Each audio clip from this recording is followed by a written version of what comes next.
Norwich got off to a flyer. They had a 2-point lead going into the match, and they scored after 2. Dale Gordon with an early warning to the Luton defence. The double lunge by Trevor Putney and Rob Johnson. The verdict, sorry Rob, own goal. Well, Norwich hadn't actually won at home for 5 weeks. Their Carrow Road jitters began to emerge again. Roy Wegerle, the former Chelsea player, equalising.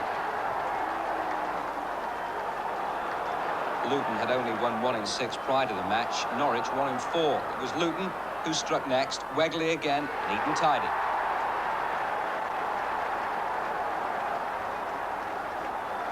Well, Norwich came storming back mainly through Dale Gordon and some penetrative runs, and he thoroughly deserved to get the equaliser, fed with a delightful little pass by Robert Fleck, and accomplished with a genuine touch of class. 2-2.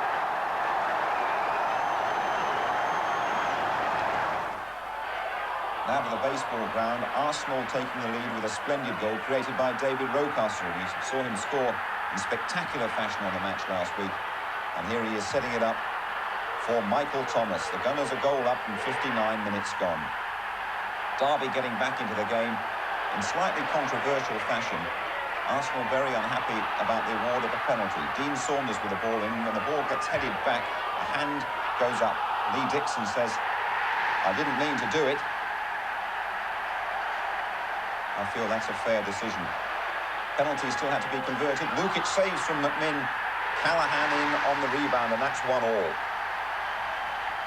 Well, Derby really built up a furious head of steam at the end. Arsenal unbeaten in 7 league matches. This is Callahan teasing the Arsenal defence, and watch for a spectacular winner as the ball comes in. It's Phil G, reserve striker. Derby win it 2-1. Next week on the match is Arsenal against Liverpool.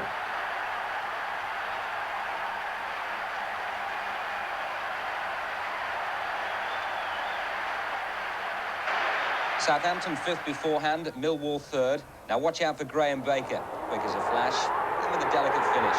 Baker after 10 minutes. He got one after 9 at Old Trafford last week. Well, Millwall invincible at home, and more than handy away. Kevin O'Callaghan nipped in to equalise, as last week. O'Callaghan's control, really impressive.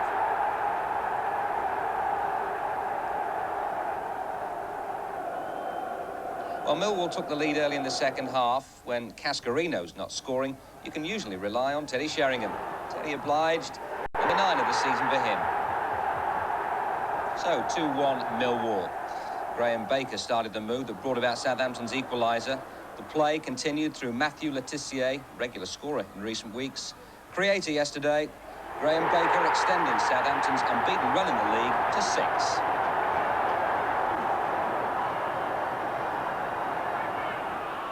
Well, Liverpool really hate the sight of Wimbledon, but they bossed the game at Anfield.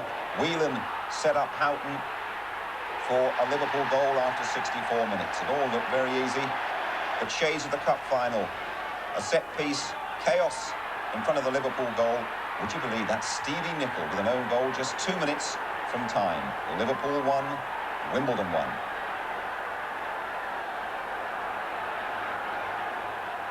Five games without a win for Charlton, their squad decimated through injury, against a Forest side who were extremely difficult to beat on their travels. The winner from the Forest captain, the England fullback, Stuart Pearce. Bowler's positioning and stunned reaction suggested he was somewhat unsighted for that.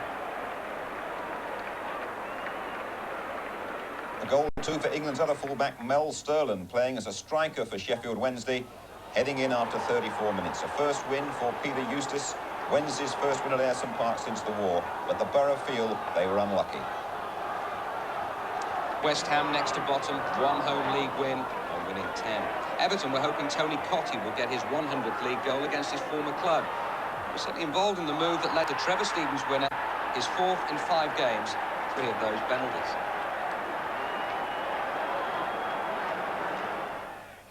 Coventry have never beaten Aston Villa in the First Division. Cyril Regis, with an early strike after 11 minutes, set them on their way. 15 minutes into the second half, a tap-in for Houchin, who got a goal at Spurs in the week as well. Villa 2 down, but they battled back, and a brilliant run from the speedy Tony Daly gave them some hope. Tap that one in, Alan McAnally. 2-1 though, the result, and Coventry still right in the picture at the top of the table. Well, QPR don't win all that many away from home, but a mistake there enabling Spurs old boy Mark Falco to give them a great start at White Hart Lane. Spurs, of course, 4 without defeat and out of the bottom 3, but another mistake there. Guy Butters allowing Trevor Francis in at the far post to get his 7th of the season. But here comes the Spurs revival within a revival. Gaza, enough said. This is Vinny Samways, and the equaliser giving Spurs 8 points out of the last 12. Chris Waddle, another Newcastle old boy, and delightfully steered into the corner.